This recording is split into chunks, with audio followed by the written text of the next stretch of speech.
오빠야, 내 말 들려?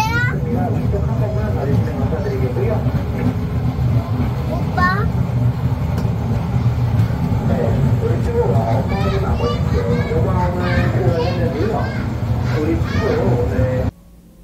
안녕, 우리 아들딸 지연, 지아, 지인이. 오늘은 아빠가 저번 시간에 책을 왜 썼는지에 대해서 사업적으로 설명했는데 그 외에 다른 이유들에서 같이 설명을 할까 해. 실은 여기 체험 문법이란 교재가 있고, 뒤에 안 보이겠지만 체험 리딩, 그리고 체험 스피킹, 기타 등등의 책을 15권 이상 이제 집필을 했었어. 사업을 시작한 지 한 10년이 됐는데 5년 동안 많은 시간과 노력 그리고 돈을 들여서 이렇게 책을 쓰고 있다. 근데 실은 이제 뭐 사업적으로는 분명히 도움이 될 것을 알고 있기 때문에 미래를 위한 투자라고 했었잖아.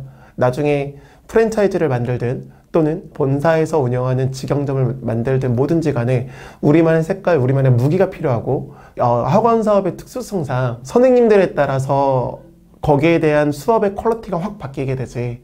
근데 그런 것들을 상향 평준화하기 위해서 아빠가 이렇게 책을 열심히 쓰고 있다라고 얘기했었어. 실은 그때는 얘기하지 못한 숨은 이유가 있다. 여기 보면은 체험 문법 앞에 보면은 성경 구절이 영어로 써 있거든. 근데 실은 앞에만 써 있는 게 아니라 여기 문법책 안에도 성경이 들어가 있어. 그래서 이게 보이려나? 여기 그 창세기 1장에 관련된 내용이 여기 들어가 있거든. 성경에 대한 것들이 들어가 있고 그것들이 문법과 연관되어 있는 독해를 안에다 집어넣은 거야. 실은 이 책은 크리스천만 보는 책이 아니라 초등학교 또는 중학교 학생들이 보는 교재인데 조금은 과감하게 이렇게 성경을 매 챕터마다 하나씩 볼 수 있게끔 넣어놨다. 요즘 애들이 느낄 때는 그냥 옛날 이야기라고 생각하고 있는 것 같아. 근데 어찌 보면 학부모님들의 컴플레인이 있을 수 있는 거거든. 그런 리스크가 있음에도 불구하고 이렇게 아빠가 여기에다가 영어 성경을 넣어놨던 이유는 지금 시대에서 정말로 필요하다고 생각하기 때문이야. 아빠는 이 교재를 쓰는 이유가 사업적으로 도움이 되고 있기 때문에 쓰는 것도 맞는데 몇 가지 이유가 더 있다. 하나는 아빠가 이 사업을 처음 할 때 300만 원이라는 적은 돈을 가지고선 시작했었다고 했었잖아. 그때 어떤 마음이었냐면 내가 돈을 좀 못 벌어도 좋다. 대신 하나님의 일을 했으면 좋겠고 가장 의미 있는 영원한 것에 사모하는 그런 일을 하자. 그리고 크리스천끼리 같이 일했으면 좋겠다 라는 막연한 생각을 갖고선 일을 시작했었지. 그리고 그 결과물이 바로 이 책이야. 이 책을 통해서 넌 크리스찬인 우리 학생들이 왔을 때 아담이 누군지 하하가 누군지 왜 하나님께서 세상을 창조하셨는지 가장 기본적인 하나님의 진리와 이 성경 내용을 학생들에게 알려주고 싶은 것이야. 실은 아빠가 생각하는 아빠의 사업의 궁극적인 목표는 대안학교에 있다. 이 내용을 내가 유튜브에서 다룬 적은 없는데 이제는 슬슬 우리 아들, 딸에게 알려줘야 될 것 같아서 아빠가 대안학교를 이렇게 만들려고 하는 데에는 지금 현재 우리나라 교육이 올바르지 못하다라고 생각하기 때문이야. 물론 아빠가 사교육에 있으면서 또 아빠도 역시 이런 공교육을 통해서 대학교를 갔지만 그런데 그 교육이 우리 학생들에게 또는 나한테 정말로 도움이 됐었나라고 물어본다면 실은 그랬던 것도 있지만 그렇지 않았던 경우가 많다.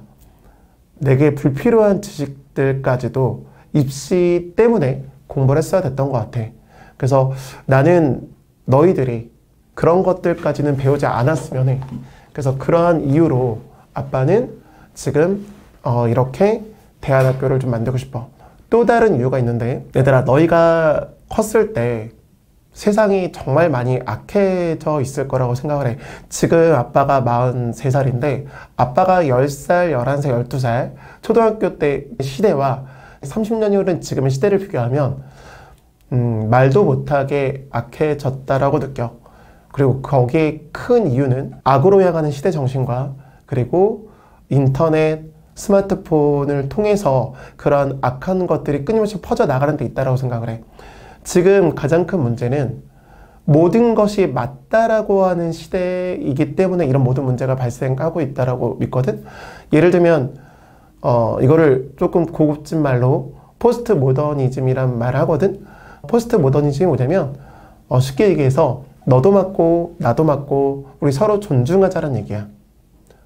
딱 들었을 때 어때 얘들아? 굉장히 맞는 말 같지 않아?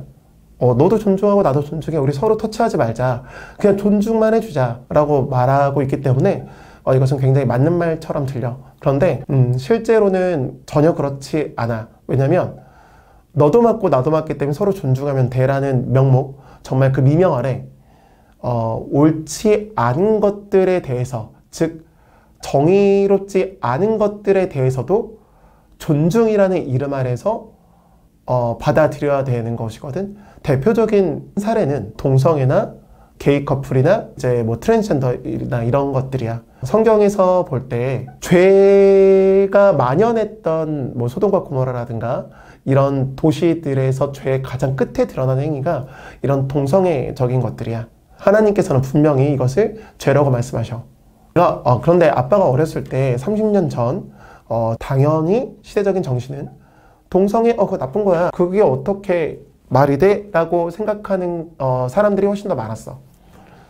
그랬는데 지금은 드라마에서 동성애 사랑이니까 존중해줘야 돼 라고 얘기한다? 트랜스젠더도 괜찮아. 본인 자유야 라고 얘기하는 거야.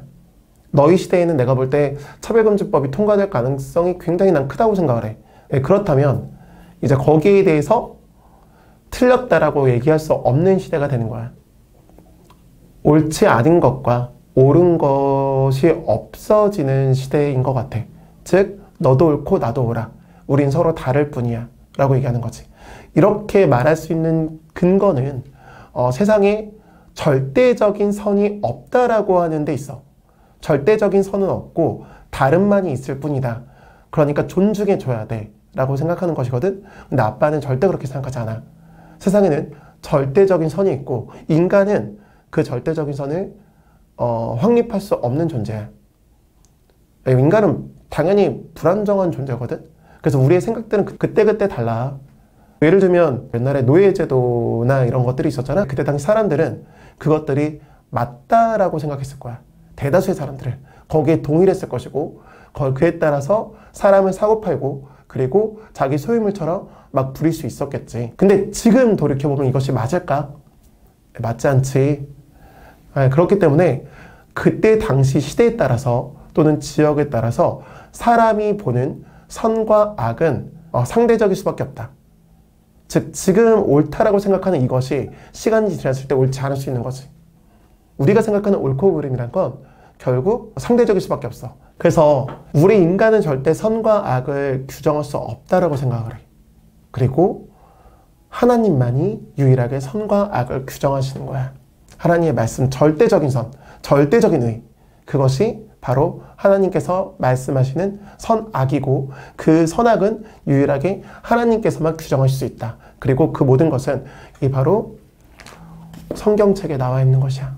이 성경에 이 모든 것들이 담겨져 있다. 하나님의 말씀이. 그리고 이 성경에는 분명히 동성애라든가 밖에 그 많은 것들이 죄라고 명시되어 있는데 지금 이 시대는 죄를 죄라고 할 수 없는 시대가 된 거야.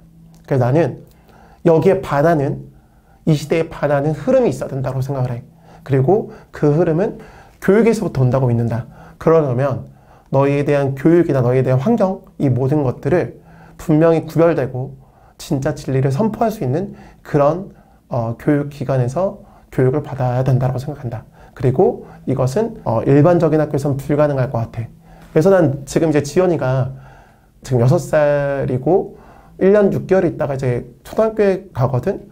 근데 실은 엄마 아빠는 지금 상의를 더 해봐야 되겠지만 초등학교에 안 보낼까 생각 중에 있어. 홈스쿨링을 하든 또는 아빠 학원에서 대안학교식으로 작게라도 교육을 시작하든.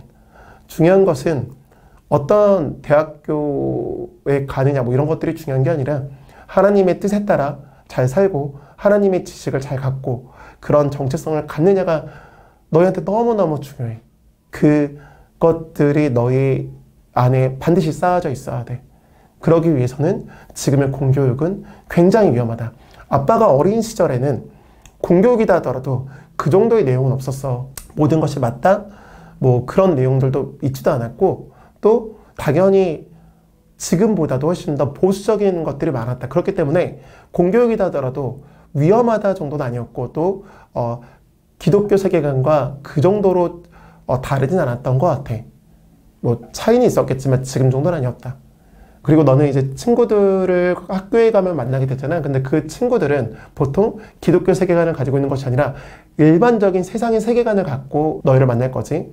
그런데 친구들이 얘기하는 것들이 너에게 정말 큰 영향을 줄 텐데, 그것은 실은 하나님께 반하는 내용일 가능성이 크다. 왜냐면 그 친구들은 일반적인 공교육을 받고 있고, 또 이런 인터넷, 미디어를 통해서 하나님께서 보실 때 불법적인 것들, 음란한 것들, 이 모든 것들에 노출되어 있는 상태이기 때문에 그래. 아빠는 너희가 반드시 하나님께서 원하시는 그런 삶을 살았으면 좋겠고, 선과 악을 구별할 수 있었으면 좋겠어. 그리고 그 선악은 하나님의 말씀만이 기준이야. 그래서 아빠는 지금 이제 이 책을 쓰고 있는데, 이 책 안에 하나님의 말씀을 조금씩 넣으려고 한다. 그리고 나중에 대안학교에 관련된 책을 더 쓸 때는 본격적으로 하나님의 말씀과 관련된 내용들을 더 다루려고 해. 즉 하나님의 관점에서, 기독교 세계관에서 바라보는 세상의 것들을 너에게 가르쳐주고 싶어. 그래서 아빠가 지금 이제 대안학교를 준비하고 있는데, 실은 지금 같아서는 말도 안 돼 보여. 왜냐면 지금 학원 운영하는 것도 쉽지 않은 일이고, 지금 학원이 뭐 엄청 큰 학원이 아니라 작은 규모의 학원이기 때문에 그래. 근데 나는 할 수 없는데 말이야 얘들아, 아빠가 얘기할게. 진짜 하나님께서는 하실 수 있다. 아빠는 뭐 엄청 유능한 사람이 아니야. 그 평범하고 오히려 재능이 없는 사람 축에 속하는데, 이 재능이 없는 이런 사람을 하나님께서 잘 쓰셔서 그래도 300만 원 갖고 시작한 이 사업이 10년 만에 사업이 커진 것뿐만 아니라 우리 학원 내에서 일주일에 한 번은 예배를 드리고, 일주일에 한 번은 선생님들끼리 모여서 큐티를 하고, 또 크리스천 관련된 책을 쓰고, 이런 일들이 일어나고 있잖아. 그리고 학생들을 전도하고, 이런 일들은 하나님께서만 하실 수 있다라고 믿는다. 그리고 아빠는 대안학교가 크든 작든 상관이 실은 없거든. 그런데 그 일이 반드시 하나님께서 하실 거라 믿어. 왜냐면 이 시대가 악으로 가고 있고, 그 악에 반하는 우리 크리스천의 움직임이 반드시 있어야 된다고 믿으며 하나님께서 그 길을 인도하실 거라 믿기 때문이야. 그래서 대안학교를 잘 만들면 너희가 1호 학생들이 될 텐데, 세상의 것들을 본받지 마라. 모든 것이 맞다라고 생각하고 모든 것들이 존중해야 된다라고 생각하는 이 시대 흐름을 따라가는 것이 아니라 절대적인 선, 절대적인 의, 절대적인 거룩함이 있는 하나님의 뜻을 따라가는 우리 지연이, 지아, 지인이가 될 수 있기를 정말 기도하고 또 응원한다. 우리 아들, 딸 아빠가 너무너무 사랑하고, 오늘 오랜만에 영상 찍었는데 만나서 반가웠다. 미래에 너희들이 이 영상을 보고 어떻게 생각할지 궁금하구나. 그럼 다음 영상 또 언제 찍을지 모르겠는데, 다음에 만날 때까지 또 안녕.